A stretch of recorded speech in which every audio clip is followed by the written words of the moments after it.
Although we're going to welcome now Nanna Hänninen, coming to us today from Finland, about 400 kilometers north of Helsinki. She has developed a business process using professional photography as the core of education and communications. She calls it the Nemo Method. How you look at a picture can depend on who you are, your background, your culture, your approach to life. She uses this approach, looking at photography and discussing the meaningfulness of that from different perspectives. And this engages people. This helps communications, especially across cultures. Let's welcome Nanna Hänninen. So tell me, how did you come up with the idea of photography as a service? Yes, well, as you probably already know, that I have a. Can you hear me? Yeah. Good. I have a long career as an artist behind me, or not behind me. I still have some future in there, but I have been working as a professional artist for many, many years, and working all over Europe and also United States and so on. And at some point, I had a feeling that having my artworks, my conceptual art on the office wall or on the gallery wall, it's not enough actually, because there are so many thoughts, so many ideas in my art, and so many societal topics that are left, without discussing with people. So I thought that why wouldn't I try to bring art, photographic art, and art photography as it is into organizational development use. And I started to develop the method. I developed it for many years, and I actually put it into my I left it be for a couple of years in between, because I thought that the world is not ready for that kind of approach. The work life is not ready. And then 2016, I put the company up, and I started to do the pilots with clients to try to bring this new kind of thinking method, new kind of holistic method into work development. This is how it started originally. It's because I'm conceptual artist. If I would be a portrait photographer or a press photographer, I would not have come up with an idea of using ideas and concepts, even emotions, in developing work life. Show me an example of how a photo is a training device. Okay, I will show you a screen from a workshop that I was holding actually today with my, just a second, it's this one.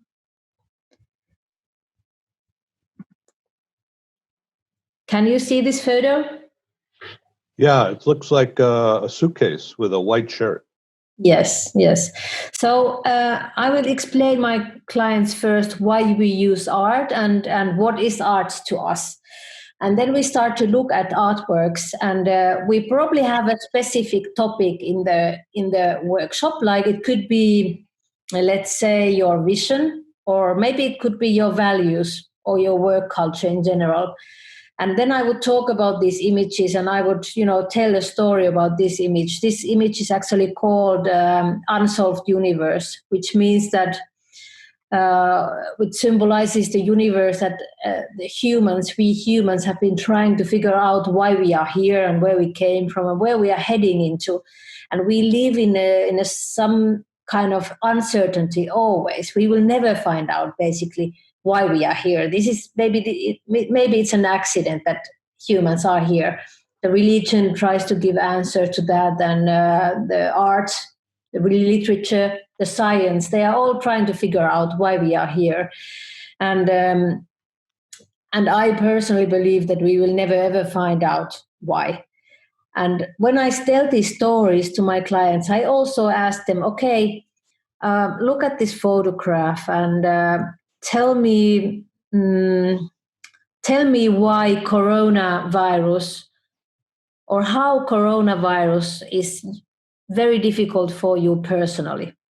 And can you please explain this through this artwork? Yeah, I wanted to come back to this in just a second because I think we need to properly introduce ourselves. Nanna, how do you pronounce your last name? Hänninen. Hänninen. Well, that's simple. Even I can do that. And so you are in Helsinki area? I'm actually in Kuopio area, which is 400 kilometers from Helsinki to north. Right. Okay. And so how close is that to the Arctic Circle? It's another 500 kilometers. Yeah. Wow. Okay. I've never been that far north. I'd like to do that someday. I'm born on the Arctic Circle, actually. Really? Yeah, I was born there. Yeah. Very interesting. I've never met anybody who was that I know of. Yeah, you never know. Yeah. Well, I'm originally from Boston in Massachusetts in the northeast of the U.S. Mm-hmm. Now I'm here in the far, far southwest corner in Southern California, right on the Mexican border. Mm-hmm. San Diego. Yeah. The weather here today, of course, it's only a little after 8 a.m. here, but it's already 75 Fahrenheit. Wow. And it's going to go to 85 or 90 today here. So it's summer weather has arrived here. I'm sure it's not that way in Skopje. No, in Kuopio, we just, the snow has been melting away, and now I think finally the lakes are open without ice. So we are just over the zero. I don't know how much that is in Fahrenheit, but it's still pretty cold. It's getting spring, but it's not green at all yet. It's like really early spring. Yeah, so another month perhaps. Another month, definitely. Yeah. Right. So has the virus reached Finland? The virus has reached Finland. We have around 2,000 people that are affected, but of course it has reached Finland in a pretty small scale because we had this hard lockdown right away, actually. So we went to the hard end with the lockdown. Yeah, boy, it's really a strain, isn't it? Here in California, it's very unusual. So far, thankfully, in where we are here, there's very little. There's some, but some virus, but of course, but the people want to go out. They're beach people, and very, very difficult. And so the beaches have opened.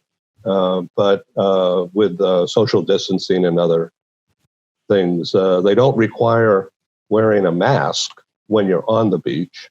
But yes, when in a store, it's proper, of course. So let's go back to your teaching method here and explain to our corporate audience and others who will watch this what we're looking at. We're looking at an open suitcase with a white shirt. Yeah, yeah. So this is kind of an open-ended beginning, isn't it? This is, okay, I'm seeing, do you need to further unpack or are you beginning to pack? And how are you planning your life or something like that? What is your take? Yeah, well, as we say in Nemo, that there are no right or wrong interpretations. Actually, this is why photographs and this is why Nemo is there, that, all the interpretations are as good as any other. And this is how we create an open dialogue, an open discussion, and this is how we create a safe space and trust between the teams, that we actually, everybody can look at this strange photo, which you say it's a suitcase. I say it is actually a very, very small medicine box from, I don't know, I have bought this box from Berlin when I was working there a few years back, and it's really a tiny box that you can put it into your pocket, and that's actually not cloth, it's actually paper, but it doesn't matter. It looks like cloth.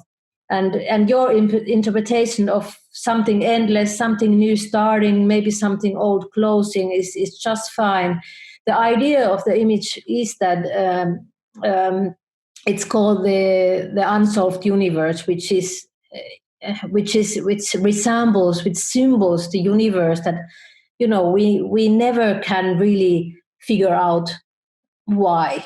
We will try, and that's like the primus motor in us, in people, the curiosity to find out why, what is it, where we are actually, what is this place, and then this is driving us further to research more about us, about the world itself, about the universe, and the whole science is about that, but also the literature and even the religion is about that. It's comforting us with the uncertainty, basically, because we will not know what is coming in front, in future, and we have to be able to live with this uncertainty, and that's also part of creative processes, and also part of running business, is that you have a goal, you have a vision, but you are not sure. You might not be sure how to get there, and the path might take, you know, longer, or it might take a stranger ways that you kind of were planning. And this is very creative. This is about living in uncertainty, but going towards goal anyway. So this is the way how we use photography in discussions. So this is in terms of learning and applications. There are no right and wrong answers. It's more of a exploratory, collaborative, and atmosphere. Yes, and co-creative atmosphere, creating a common understanding also, and also, you know, learning from your teammates, from your colleagues, how they actually think. It's very, you know, it opens your eyes when you see also with photographs that your teammates and colleagues are taking, that this is how they actually think, this is the thinking path that goes in their head, this is how they see our vision, for example, or our values. So it's also a lot about understanding, getting a common understanding, and creating from that together a next level. So let's go to the next step, but first, you know, quickly summarize what we're looking at. We're not looking at a shirt, we're looking at paper. Yes. And show me another picture and tell me about that. No. It's fascinating. No. Okay. So I will show you this image. I will ask you first, what do you see in this image? Okay, I'm looking at this, what I think is a suitcase with a shirt. Okay. It's turning slowly to you. Oh. There is another slide already. Can you wait for a second? Oh, yeah. It's turning. Yeah. So I see that you have a process of licensing or franchising. Yeah. A training system Yeah. and a teaching method. I think that's fascinating, and we'll get into that later. But while I'm waiting for that image to appear. Oh, there it is. Okay. A balance of knowledge and self-learning. Okay. Yeah. So what am I looking at? I'm looking at what looks like a tripod without a top, some kind of a stand on which you would put something, maybe a music, some sheet music in a stand on top of that, or Maybe it's I don't know what it is, but it looks like it's on a piece of glass and that there's sand piled up. That's what I'm seeing. Yeah, that's very good. It's actually sand from Mojave Desert in California, and it's a mirror. It's hanging there. It's a mirror, but this work is actually called the knowledge, the balance between knowledge and self-understanding, and it talks about that we have lots of knowledge and information nowadays. It's not it's not difficult to get information. We have our Googles in our pockets, and we get lots of information. We actually have too much information right now. It's more about how we deal with this information, how we understand it, how we pick the right from wrong, how we understand what is fake news, because we live this fake news time right now, that there are lots of wrong and fake information going around. So it's more about how we kind of deal with this information instead of getting information, which was earlier times more the difficulty. When we were younger, we had to find the encyclopedia to read about things, and now it's Google. It talks also about that we have lots of information about how to run a good and balanced life, how to run a happy life. But as we are humans, it's very difficult to be in total balance. So our personal lives are often a bit not straight, but we work too hard often. We don't sleep enough. We might be doing sport too much or too little, but not the balanced way. So it's difficult to find this balance. So this work talks about that. And I could, for example, ask you now that how do you see a corporate culture through this image? Well, the fast answer is I don't, but I'm thinking about it. And I could see that there's a defined space where the mirror is and the sand is centered under this tripod in the center of the mirror. So I think that it could relate to this company structure and culture, and in the middle is the workload and the people, the brand, as defined by the placement of the sand pile. And everything's kind of neat looking with some smattering of sand on my right and your left, and a little bit outside that square box. It looks like there's what looks like a box. It's actually a reflection of the tripod feet.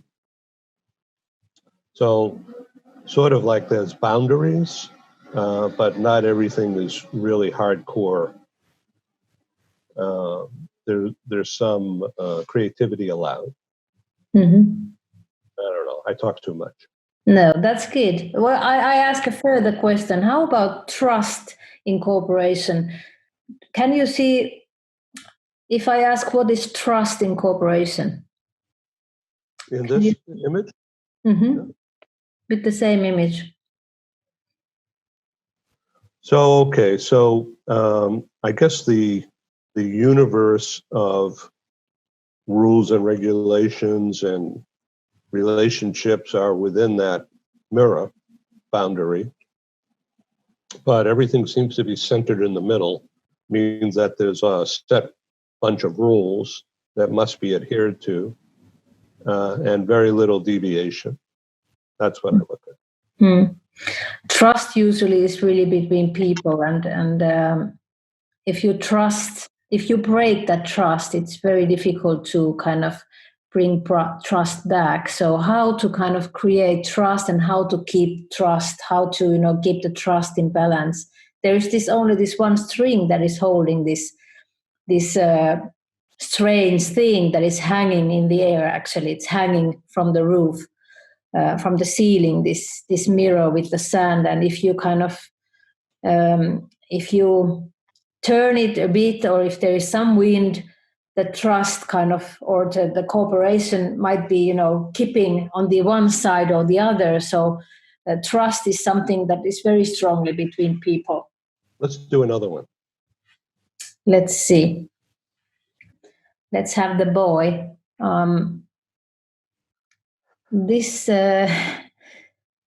This work is called The Importance of the Necessity of Growing Up, actually.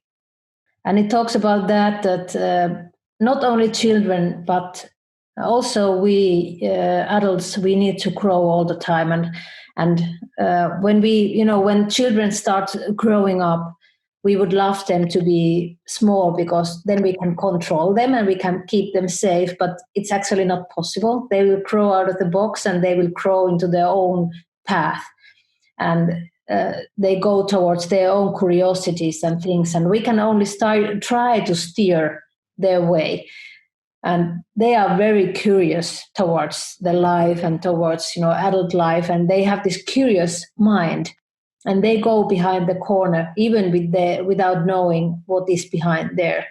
And this is something that us adults also should cherish more, this curiosity and this braveness in us, that we go in places where we are not so secure, where we are not always in control, but we kind of grow all the time. And it's also important as humans to grow, to get more self-understanding and to get more understanding from other people at the same time.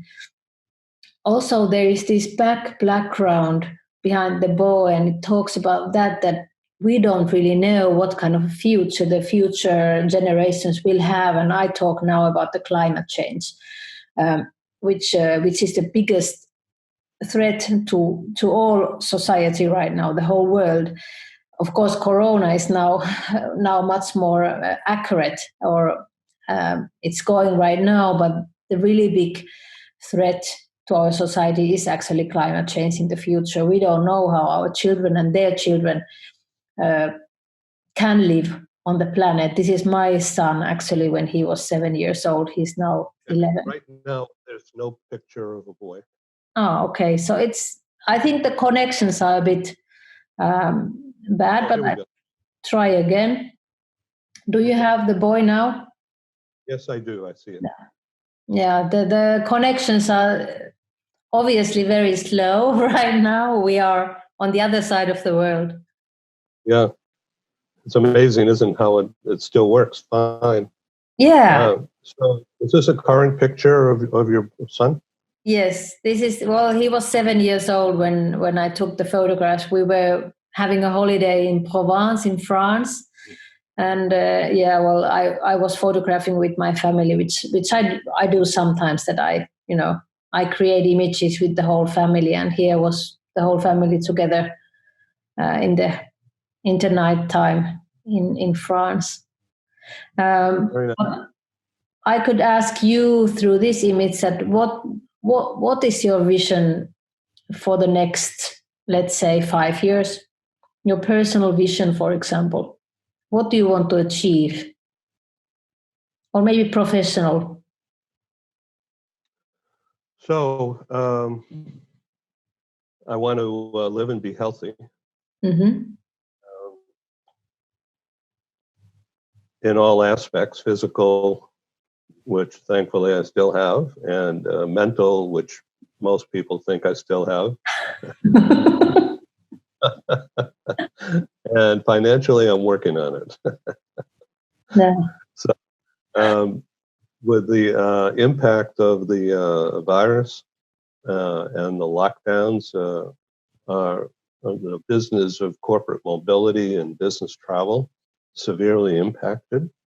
And I believe it will come back. It's already starting, but it's going to be very different.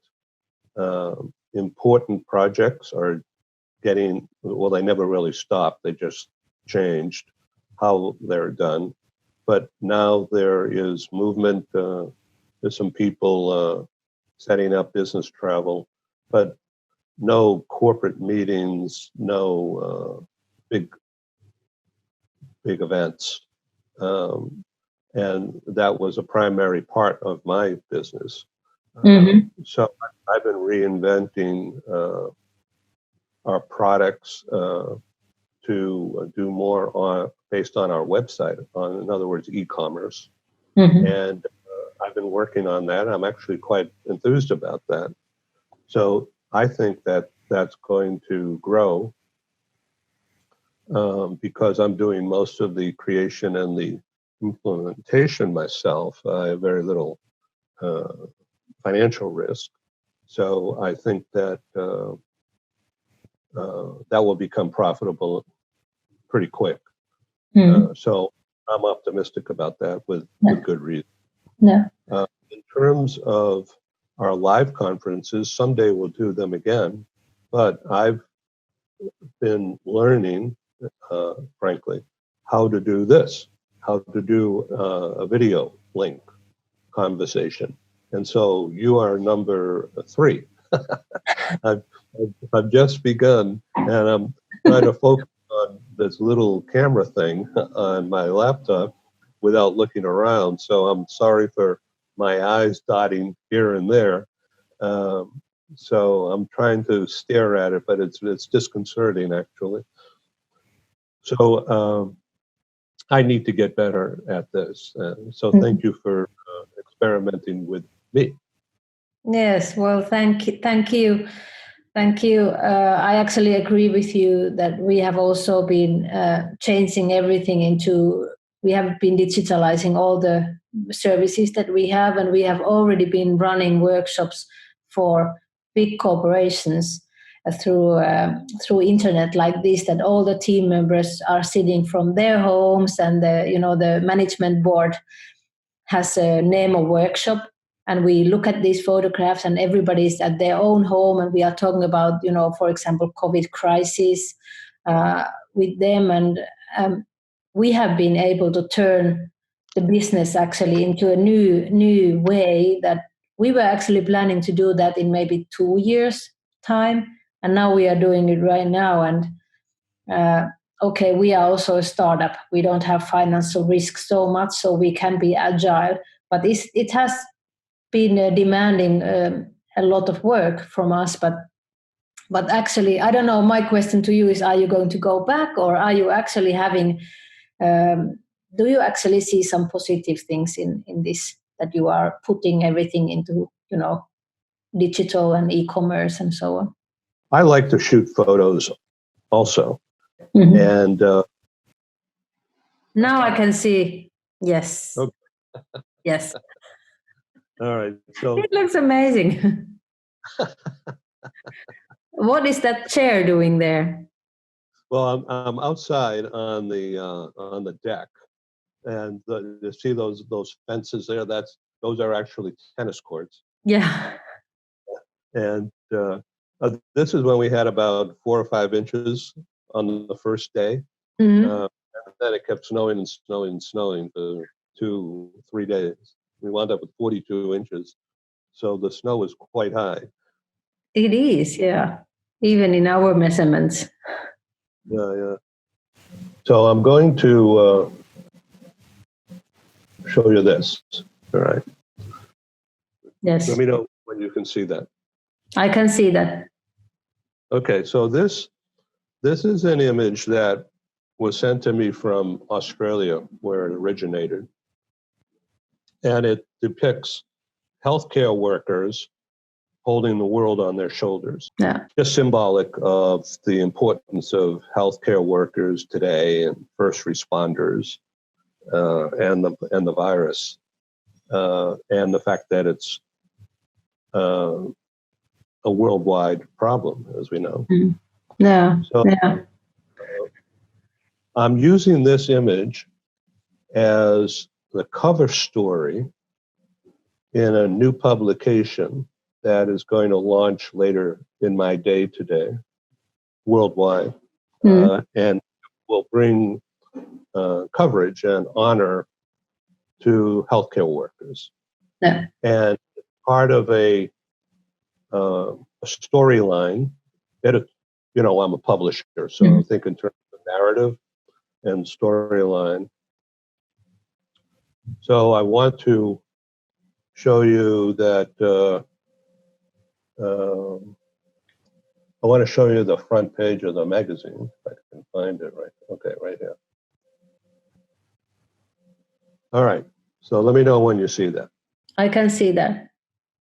Okay, so this is the I'm calling it front page, and this is going to wind up on my home page, my landing page on my website.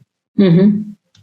And this is, no one has seen this really. It's just been an internal development over the past week. So here's the picture. This is my headline. See, world heroes, health workers, first responders. So, and then underneath it is, that's a picture of me and my publisher's memo and a quotation from a very senior corporate human resource officer about the role of CHROs, in other words, corporate human resource chief HR people, about the role they're going to have now, bringing people back to work and team building and employee engagement. And what you're talking about in the Nemo process is almost exactly what this guy's talking about somehow bringing people together, engaging them, and getting them to see the new world of doing things. And because all the rules and regulations are out the window, actually. So many people working remotely. How do you motivate? How do you control? How do you engage? How do you explain what the purpose of the company brand is in this new environment? Yes, you definitely. That's Sandy Ash, who's a client of mine. And so she wrote this book called Roar, and it's all about group dynamics in a company and getting people to work better under stress. And so she is a trainer and a TEDx speaker, very well known in training circles. And the book she wrote, Roar, was a business bestseller on Amazon. Anyway, she has spoken at several of my meetings in the past, and she and I are partnering in a seminar series that she's doing. So I'm helping to promote that by putting her in sync with this story about celebrating the new world heroes. So I'm telling you all this not only so you'll learn more about us, but I'm using your system of thinking to convey this image at the time of the stress in industry on a worldwide basis. Yeah. And so that's why I think that what you're doing with the Nemo Method is totally cool. And I'm really interested to learn more about it. And I think some of our corporate clients would like to try something new and have a way to engage their team members. Because most will not be in the office. They're going to continue working some degree from home for the rest of the year, according to all the geniuses. Yes, exactly. Yes, we have really figured out that this method is a great way to engage people also remotely and actually, bring them emotionally into meetings so that it's not just making execution of things, but it's actually about talking about the situation right now, about understanding the situation more holistically and sharing the thoughts and sharing also, thoughts about strategic goals through a bit different kind of tool than people are used to do it. And I think it sounds very, very interesting what you are doing, and the image that you have chosen there is great. And of course, this is a very important topic, and I feel exactly that they are the heroes that are not very well, respected in the world even.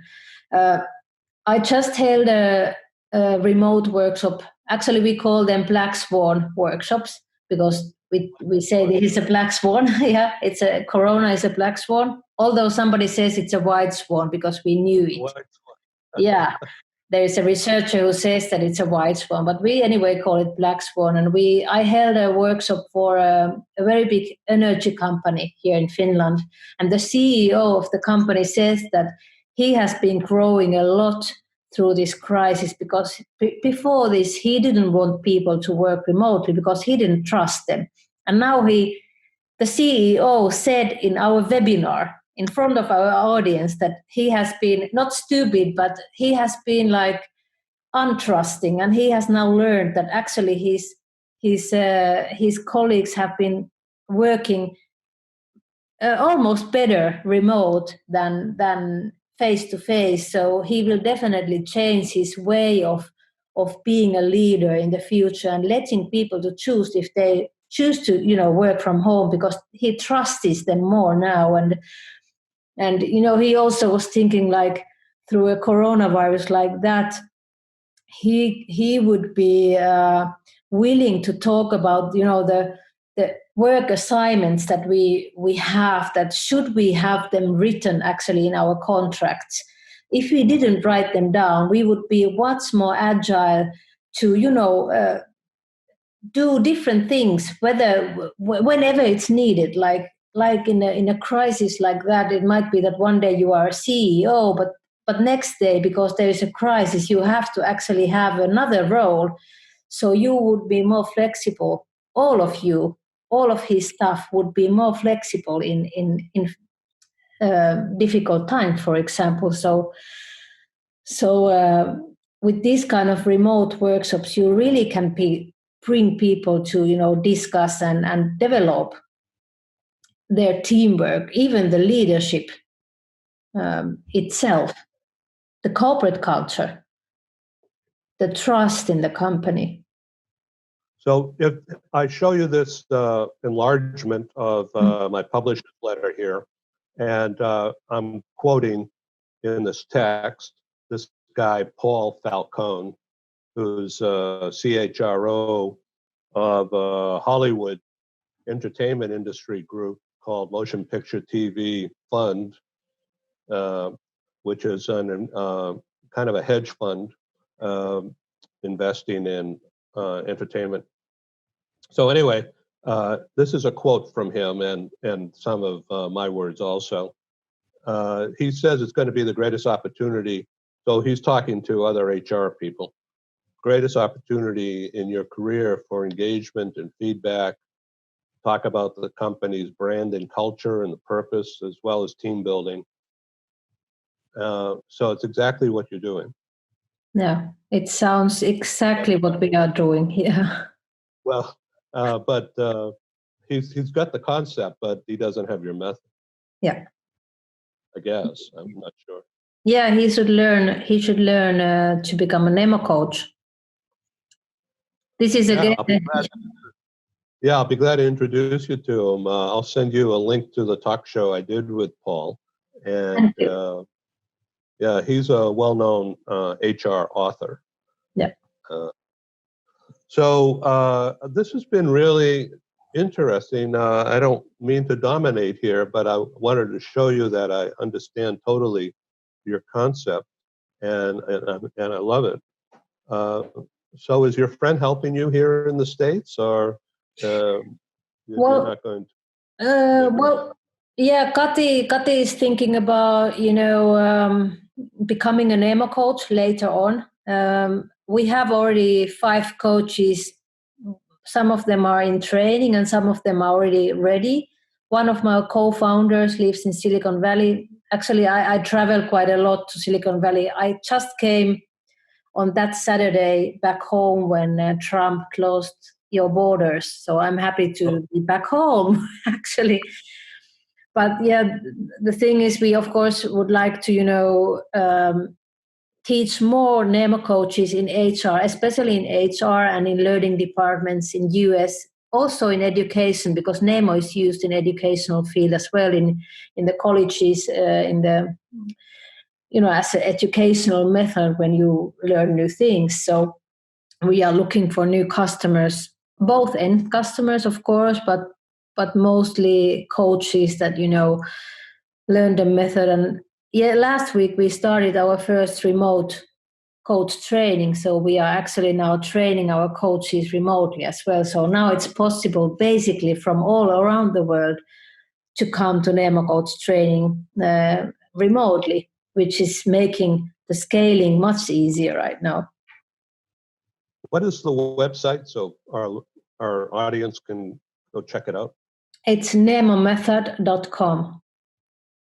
That's Neemo? Yes. Okay, say that one more time slowly. Nemo Method. Okay, all one word, nemomethod.com. Yeah. Did you find it? Yeah, thank you for sharing your screen with me and explaining. If you want to pull up on one more photo, something different, and let's extend this another 5 minutes or so. Yes. Are you willing to do that? Yes, of course. Actually, at this point, I would give you an assignment where you would start to photograph. But I will show you one more image. So what do you see in this image? We can again talk about, trust within team. If you think about trust within team, what do you see here?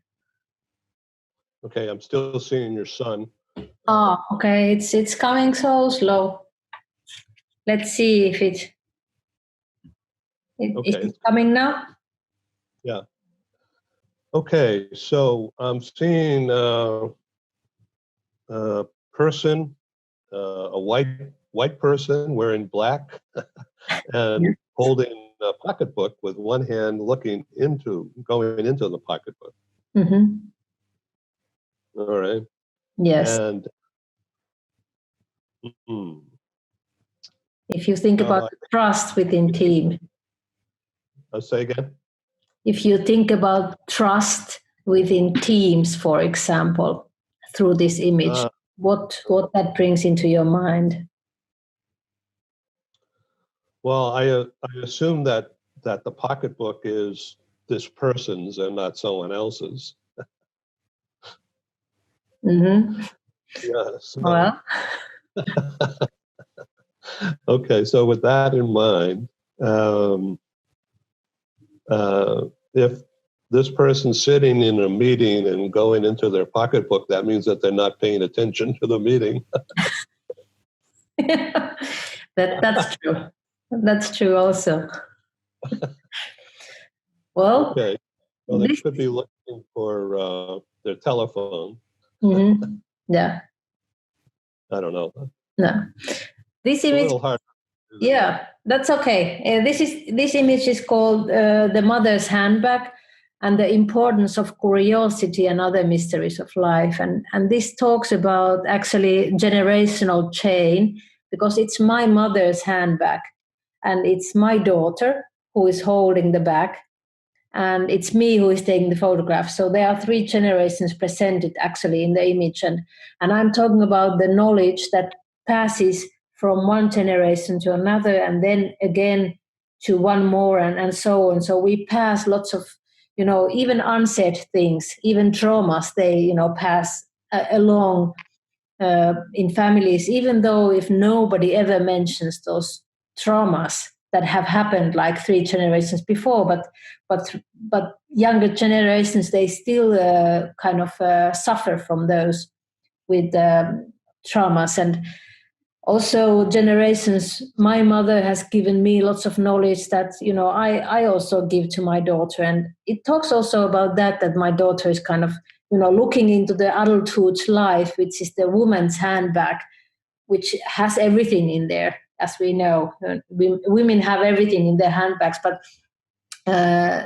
this girl is kind of starting to grow up as an adult and looking into the back of woman's life, of adult's life also. So it talks about that curiosity and the mystery of becoming an adult. But when we talk about trust, we could also think that maybe this is somebody else's purse. And real trust is that you actually let this other person to go into your own purse.